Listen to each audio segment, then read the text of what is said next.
Look around the internet for a while and you will see plenty of commentary from self-proclaimed MGTOWs, men going their own way. In this video, I'm going to tell you why I did not join the group of MGTOWs and why that matters to you, the Nomad Capitalist.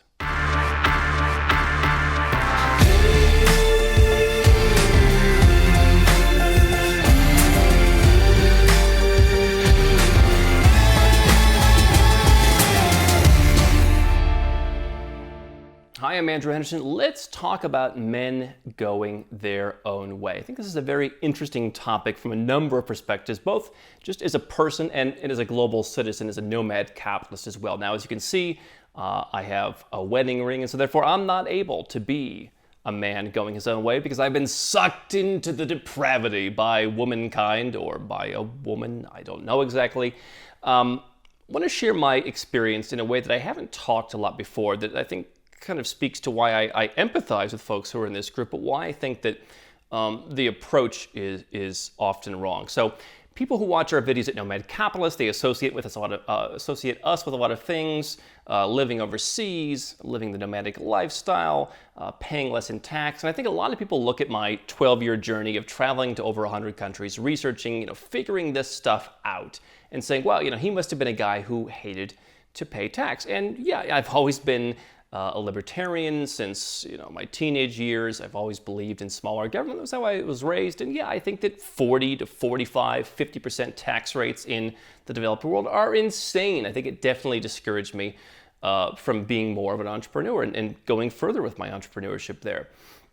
But really, one of the initial reasons early on that I was attracted to go overseas and where I was validated by going overseas was the 22, 23-year-old version of me who was having success in business certainly was a bit awkward, certainly was a little bit geeky, but I think also just didn't really fit in the culture that I was from, the United States, where hashtag entrepreneurs, we call it here, still wasn't born, and being in business was still not in vogue. It wasn't the era where everyone was starting their Etsy store, their Amazon store, whatever. It was still kind of like, what's going on? And for an older soul like myself who was going around wearing cufflinks, and I would come to meet, a friend at a bar occasionally, and girls would be like, what are you wearing cufflinks for? Like, what's wrong with you? What is this? This is dumb. Why aren't you wearing a shirt? Like, why aren't you wearing that RVCA shirt or whatever it was?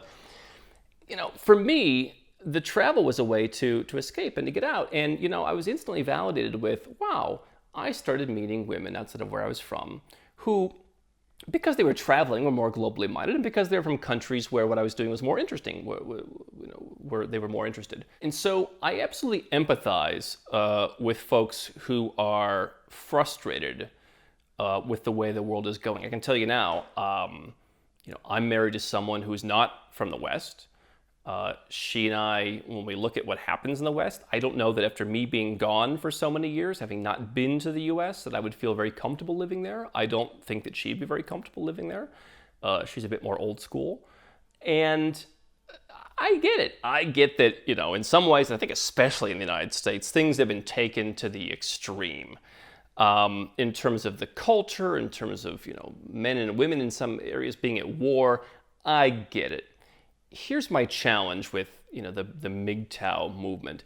I go and watch a Dave Ramsey video about a couple who's getting out of debt. And I scroll down, you can't help yourself sometimes. I scroll down, I look at the comments, and it's like I'm listening to an episode of the Tom Leykis show. Maybe some of you remember the Tom Leykis show. Like, I'll bet she's responsible for all of this debt with her fancy purses and her dinners and her coffees with her girlfriends. It's like, I'm just watching a movie. I'm just watching a video about debt. A couple's in debt. They're working together. They're married. They love each other. It's great. Like, no, he should dump her. He should kick her to the uprights. And it's like, it's everywhere. If I can imagine, like, okay, we're watching a dating video. We're watching it about, something like that, men and women, feminism, whatever it is. Okay, there's, let's have a discussion there. I go and watch videos about, building a deck, and it's like some of these comments. And I look at myself a number of years ago in my Nomad Capitalist journey, when I was traveling, when I was frustrated with being an American. I didn't want to be an American, didn't want that label, didn't feel like I really fit in there, especially when I started making more friends and dating people from other countries. It was tough. And there's a time when I was kind of frustrated. If you look at the very beginning of Nomad Capitalist, it was born, I think, out of a certain frustration. And I think as I've done it more, as I've been in this world more, as I've traveled more outside of my country, and now I live full time, gave up my U.S. citizenship, etc. I mean, it's been incredibly calming just to be in the environment that I want to be in, and to acknowledge that this is it. Not because I'm angry about the alternative, but because I genuinely feel better here. And that's why we say go where you're treated best. And so my initial concern with this MGTOW movement is, why are we so stuck on finding every way to blame women? Listen, yeah, I think anyone who's been in the dating pool, and I spent a long time there, especially in the West, yeah, it's a pain. Yes, people don't often act ethically. Yes, people have double standards. People do all kinds of things, and yes, it really pisses me off too. We're going to spend our entire lives sitting around and frittering our lives away and seething with anger where we're leaving comments on a video about getting out of debt, and just reading things in every situation. Every person. I mean, I made a video about getting engaged about a little over a year ago, and it was like, can't wait for the divorce. Like, I mean, is this really social? Like, I'm fine, but like, is this really like the kind of social culture that like we forget, like what other people feel, but like, is this what we want to live in? And I can tell you, having been on both sides of the coin, no, I don't want to be this side of the coin. I think that one of the reasons why you've seen us talk a lot less about what's so bad about the Western world, it's so bad about like for me the United States, is because I want you to run to something, not from something. I can tell you I'm a better entrepreneur who invests more in myself, more in my company, more in hiring people, more in promoting myself, more just enjoying my life now, because I'm living a life that I want. I've gone where I'm treated best. And I think that's what everyone really should do. Now, to the Nomad Capitalist perspective on MGTOW, it is a concern, and it's a thing that I see in many different aspects where people put their home country perspective on the rest of the world. So people come to a property tour with me where they're getting residence in a country or citizenship or whatever the case may be through a real estate investment. I've done investments in that country, and I'll say, hey, come and look. We'll show you some properties that I think are a good deal. And they'll bring up concerns that are very, let's just say American, for example, people who are from the United States, where they'll say, oh, there's like a nail sticking out of the wall. What if someone kills themselves on that? I said, like, it's not the same litigation culture here. Like, it's not the same expectations. Oh, what if this breaks? It's like, also works differently. It's hard, and understandably so, it's hard for folks who haven't immersed themselves outside of their own country to understand that in other countries things work differently. And I think the same thing applies to social circles, dating, marriage, etc. One thing I hear time and time again is, if you get married and you get divorced, let's say in California or in the UK, yeah, those are pretty bad places to get divorced. It does not mean that every single place in the world, it does not mean that everyone is going to take it up the wazoo when they get divorced and lose their entire fortune. I can tell you there are places where, quite frankly, I say to myself, yeah, like, we need some women's rights in these countries, because it's literally, the guy just runs off and takes her money. And so I get that in the Western world, and especially in the United States, it is biased, I think. I don't want to get back into that argument, because I don't really want to be in that world. I don't want to litigate those issues. But what I can tell you is, if you're just applying the California standard of how divorce court works or how child custody works, then it's not a very global perspective. And obviously, many MGTOWs are not claiming to be nomad capitalists. But if you're watching this, to me, the answer is go where you're treated best. The answer is finding a place where you don't lose 80% of your stuff. And you can figure out through your own code of ethics what's fair, so that both parties are fair. I mean, in my relationship, I have a wife who was a doctor and said, well, I can't be a doctor when we're traveling around all the time. And so,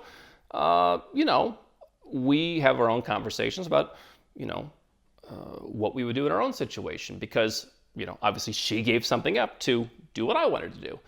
And so you can have your own ethics on that. And I think that, two reasonable people can agree on that stuff. But I don't want you to apply a California standard and just say that's the standard everywhere. Obviously, men are men, women are women, people are people. We all have different personalities. We all have different archetypes. People are people everywhere, right? There are good people, there are bad people. What I do think is that if you take the approach of going where you're treated best, you might find people who are more your speed. You might find people who are more of what you're looking for.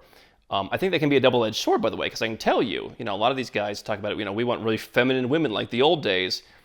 I'm not so sure that you do, some of you guys, because feminine women, it's like a roller coaster sometimes. And so, if you're looking for stability in your life, you're probably not looking for an old school hyper-feminine woman.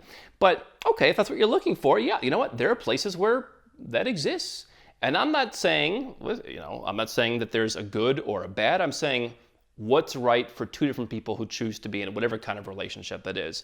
And if you're not finding what you're looking for, then I think you could at least have some kind of edge by looking in other places. And I don't want you to be discouraged from doing that by just saying, no, everyone who gets divorced gets screwed. The divorce rate's super high. You know what? There are countries where the divorce rate is super low. There are countries where people don't get divorced. There are countries, whatever it is that you're looking for, or the way you think things should be, there's probably a place in the world where that exists. And so my perspective is, rather than sitting around behind a keyboard being upset and commenting on people's videos and just being miserable, why don't we try and find a solution? It's what I've done, and I think Nomad Capitalist and all of you have been a great vessel in really helping me not only teach you guys a lot of stuff, but from a behavioral perspective, from an emotional perspective, it's been very cathartic for me to be able to go through this journey and say, you know what? I'm a lot happier now. I feel a lot more comfortable. I've put the pieces of my life together, not just from a tax planning strategy or a citizenship strategy, but this is what I want my life to look like. And I'm continuing to work on it, but I've got the key elements. And so if that's not you, if you feel like you're not there yet, and there's something like this that's holding you back, I'd like you to consider the 5 magic words. Go where you're treated best. It works for this too. Hi, I'm Andrew Henderson from Nomad Capitalist. I wrote this book, which you can find on Amazon, to distill a lot of the stuff we talk about in these videos and a lot of the stuff I've learned over the last decade plus traveling all around the world, teaching you about how to legally reduce your taxes, build your personal freedom, and create wealth faster. Definitely get a copy of this book if you want to learn more. Now, if you want to watch more videos, make sure you subscribe to our channel and make sure you click the notifications bell so you never miss one of our new videos with more tips on how to go where you're treated best. And if you're already a 6- or 7-figure entrepreneur and you'd like to put these strategies in place for yourself, go to nomadcapitalist.com and learn about how I can help you.